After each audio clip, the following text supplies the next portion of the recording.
Hey everybody, I know that you are deeply thinking about your Essay 1 narrative, and I wanted to share with you a narrative from a student in a former semester of mine who has given me explicit permission to use her paper. Now, the theme that this student was writing on was slightly different than what we are writing on now. We're writing on being othered or having witnessed some sort of injustice or sort of significant issue in our lives, or something that we've witnessed, we've modeled, and we've seen writing in the assignment overview from James Baldwin and Amy Tan and David Sedaris. But I want to show you a student sample. This is Grace Uwu, and she was my student a couple years ago, and she wrote an essay called Doubting Thomas. And this was a career-oriented essay, but it was about sort of the significant challenge of figuring out, identifying what she wanted to do, with her life and career. And so I'm going to share some of this with you. I'm not going to read it all word by word, but I want you to get a sense of what narrative arc sounds and looks like, how you can balance a narrative between detail and discussion. So you provide details, those little vignettes, those experiences, but then you take a moment to unpack them and to explain the significance of them, right? And I'll share with you some of the interesting similes and other things that Grace does. Grace really follows a nice, thoughtful narrative arc throughout this, and I wanted you to see this so that you get a sense of what can a student do in English 111 and what type of details really work, and the idea that you take many little experiences and you thread them together, you sew it together, and you come up with sort of the tapestry of the narrative. So Grace called this Doubting Thomas. That is sort of a biblical allusion to the Apostle Thomas and doubting Jesus. So that was really interesting. It's a cool title because I like creative titles. I'm not a fan of Essay 1 or narrative. It's something that makes a reader want to read more. So in this text, what I'm going to show you is not just some of the things that Grace wrote, but some of my grammar and formatting and those types of recommendations, because this would have been a version that I saw during drafting, like when you do your peer review or you post your draft to work with your classmates. I'll also go in and take a look and see the different things that I see. And no draft is perfect, even if you're a professional writer. So I'll show you some of the things that I saw, and then I gave Grace feedback on. So her introduction throws us right into a vignette. She talks about her first memory of what she wanted to do. She said, growing up as a little girl, I wanted to be a secretary. I had no clear reasons, but I guess it was a result of watching too much AK drama TV series with a boss called a secretary in a loud male voice, and the secretary responded, yes, boss, in a soft female voice. Apart from the calming voice, she wore nice formal dresses and high heels and also walked as a model. Anyone who wanted to see the boss must see her first, and she would decide for a visitor to go in or not. Watching Basiwa, the secretary, on television enticed me to be more like her in the future. And she said, in future. I noticed when Grace was writing, she was doing a lot of dropping of articles like a, and, or the, and that is something that I was able to leave comments about. So what I would have done here and what I will do in your drafts is do something like this, the, and I'll add some words to help with flow. I'm not going to make the actual changes in the file. Those are the things that are up to you. And in addition, I told Grace that we always capitalize the names of TV shows. And actually, we italicize them. We italicize big ticket items like the names of books or TV shows or TV series or shows, movies, albums. And then we use in quotes titles of songs or poems or articles that are in a newspaper. So you can kind of see what gets quoted and what gets italic. So my recommendation would have been something a little bit like this. There we go. This is a really interesting that her first job, you normally hear, I want to be a TikToker or I want to be an astronaut. And she wanted to be a secretary because she recognized that the secretary had all the power. And it was really nice. You can see that, and she doesn't explicitly state that, but you can read that. You can infer that from the details that she provides. Anyone who wants to see the boss must see her first, and she had all of the power. And she says in paragraph 2, as the years went by, nice transition. So she's not going to give me every year, every moment, but she's just going to highlight the most important bits and pieces. She said, I realized I had interest in more than one career. I finally settled on business administration because I felt I would have an upper hand on it since I helped my mother with stocking, bookkeeping. When you see these little blue squiggles in Word, and of course you should be writing in Word, right click on them. They're not going to always get everything correctly. Bookkeeping is one word, but it's a tucking. I think she meant tracking. So, of course, I would highlight this and I would go, oh, I was in the wrong comment. That happens a lot more. But I would leave a comment. And this is the way, did you mean tracking? And, of course, when you're giving your classmates feedback, don't focus on just the grammar. Focus on content and organization. Here's an example of that. She has a really cool beginning to show that her mother owned these businesses. You can kind of see how she's interested in business and finance because her mother was a businesswoman. But this paragraph's 2 sentences, which is, I guess, okay. But since these 2 are directly related, my recommendation was combine these, neither are too long. Combine.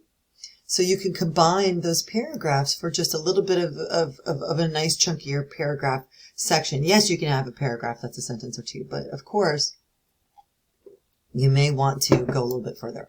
Notice in this section, if you look closely, people were telling her as her mom got sick, her mom had a stroke, that you do so good taking care of your mother. You're going to be a good nurse in the future. You'll notice she has 3 quote marks, and that's 1 too many or one too few. Really what happens is that the quote begins here and ends here. It was easy for me to catch it because I had fresh eyes. I didn't write this text. And so this is the type of feedback that I could give to Grace or to any student in the class. Another thing I noticed is when you're writing narratives, you're talking about the past. You're talking about history. So you keep in the past tense, was under great, placed, would fix the little blue squiggle. There's another one here, and the reason is this is what's called a compound sentence. The appeal is granted is 1 sentence. And I had Takarate Senior High School was another sentence. So you could right-click. And if you use Word, you'll notice it doesn't catch everything. It's not like real AI. But the programming and the linguistic work that that Microsoft has done on it, it's pretty extensive and more extensive than any other processing software. What we see in this paragraph is a really interesting situation where Grace was obviously very smart, and in Ghana, where Grace grew up, high school wasn't set up like it was in the United States. And so Grace was in a selection process where all the kids in the country have to do this, and she was sent to a high school 200 miles away from home where she would probably board there. But because her mom was sick and she was the one girl staying at home, she was expected to take care of her mom, and then she put in a request to stay at home and study business. So we learn about her. That's a secondary vignette. That's a different story that's tied to this theme of the challenge of figuring out what she's going to do with her life. And there's some underlying themes of, doesn't she get the chance? And in this moment, she did. She had the opportunity to make that decision, and it was granted. Then she talks about the U.S. Visa Lottery Program and coming to America. Then she talks about being in America. And she talks about her trip of survey, what it was like to stay. And again, we get back into sort of family obligation, but it is tied to this because, of course, she studied business. And at this point, she has a degree from Ghana. But her uncle, who was like a family patriarch in the United States, tells her, you've got to go become a nurse. We need you to work right away. And so she says, I must obey before complain. And so what's nice about these paragraphs is we've got the data about what she had to do, and we've got a little bit of a discussion, a little bit of sort of reflection of what does this mean. That's how you can grow your vignettes that you're posting. You have data, and then you have the discussion. What does this all mean? Unpack it for us. So she did the nursing course, even though she had a finance degree, and she ended up loving it, which was a really interesting experience for her. And then when she got settled in nursing, her uncle came back and said, you need to go into IT. You need to go into cybersecurity. So as you read this text, again, I don't have the time to read it all in this short 15-minute video. But as you read this, look at each paragraph as a standalone document. Imagine that you read it by itself and that it does make sense. You get a sense of who the writer is and what they're doing. You don't have every detail. That's the entirety of the narrative. But you have those bits and pieces. You can see those recommendations for the compound sentences. Again, the recommendations aren't always right. But these are, and you'll notice that she has those habits of sometimes dropping articles, sometimes not adding the commas when you connect 2 small sentences together. Here's a really powerful vignette. This is one where she talks about, okay, so she signed up for a master's level cybersecurity program because she already had a bachelor's degree. And she's in the class and she enjoys it at first, but then her teacher says, go into a company's database, steal some information, and hack and crack. Of course, again, she had those 3 quotes. And so I was like, make sure you double check all of your punctuation. But it's not a big deal. And by the way, she did brilliantly on this assignment. Absolutely brilliantly. This is an A paper for sure. So as we're going through this, if you look at this vignette, you can see how she's been moving forward in time. We start when she's young. We're now where she's in grad school. And it's not every moment, but it's just these singular moments that as you start to write one vignette, hopefully the other ones pop into your mind, right? So she started asking some important questions. How can I do this? She said, it felt like the stars were falling from the sky. That was an interesting simile that she used there. She actually went to talk to the teacher because she knew that she'd finally had enough, that she had always done what everybody else wanted her to do, taking care of her mom, although of course she probably wanted to do that too.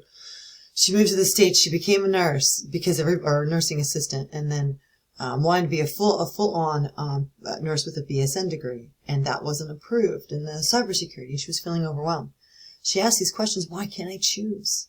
What do I want to do? For the next paragraph, why must I please my family? And then she repeats it: why can't I decide for myself what I want to do in the future? This is the climax of her story. As you look at it, she finally was putting her foot down. She said, I felt like it was my life and I can't carry a cross that I could not bear. And that's that sort of illusion, that religious illusion to the doubting Thomas. She always doubted what she could do, but she always sort of accomplished everything really well. So she backed out of the cybersecurity course, as you see this. And then you can see this one should be did inquire. Yeah, not did inquire. Or she could have said in phrasing. So there's so many options in English phrasing. She inquired. I dropped the class, inquired with George Mason about the nursing program. And they said, yeah, you're ready. You just need some prerequisites. Why don't you take them at Nova? So here's the conclusion. If you think of the narrative arc and you get to the climax, the story does not end there. She doesn't end on the questions of why can't I choose? What Grace actually does is she says, okay, so here's how I fixed it. That's the conclusion. We also call that the resolution. Okay. She contacted Nova. She's taking her prereq. She's going to marry her love of finance and nursing and go into health informatics administration, which is fascinating.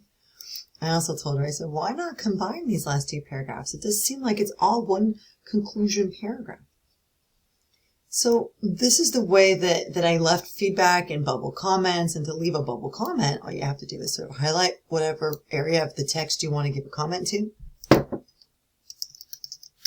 And you leave a note, just like that. Of course, when you're responding to your classmates in the discussion board in week 3, what you'll need to do is download their file, save it on your desktop, leave your comments, save it again, and then upload that so that the comments do stick. And I'll give you instruction on that upcoming.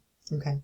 But this is the shape of a narrative. You'll notice that this is 4.5 pages. So it's a little bit over length, but not much. There's a lot in 4.5 pages. But if you think about it in the sense that you're connecting smaller stories together, what you're going to find is that it's doable, especially if you're writing a paragraph or 2 a day. And then moments when your brain gets stuck and you can't write, then maybe you edit, maybe you look at the structure, maybe you talk to the people involved who are around the experiences related to your narrative, and you brainstorm for more ideas. Writing is not just putting words on the page. Writing is all of the processes to not just get those words on the page, but to finesse them and to make sure that you edit enough that you move on from Anne Lamott, where she said, we all generally write shitty first drafts. And I will tell you, the draft in front of me is not a first draft, and it was an A paper. So that's probably the draft that nobody sees. What I saw here was like a second draft, a fully realized draft that had some organizational, let's bundle some paragraphs. It had some grammar and some quote things. But it was so sophisticated otherwise in the telling of narrative and the use of data and discussion that it really just speaks to me as reader. So I was just wildly impressed with this. And it also shows that no writer has to be perfect to be really powerful in their writing. So this is a narrative that hopefully will allow you to see how you can imagine taking little vignettes and stringing them together and thinking about organization and time. And if you have any questions, reach out and let me know.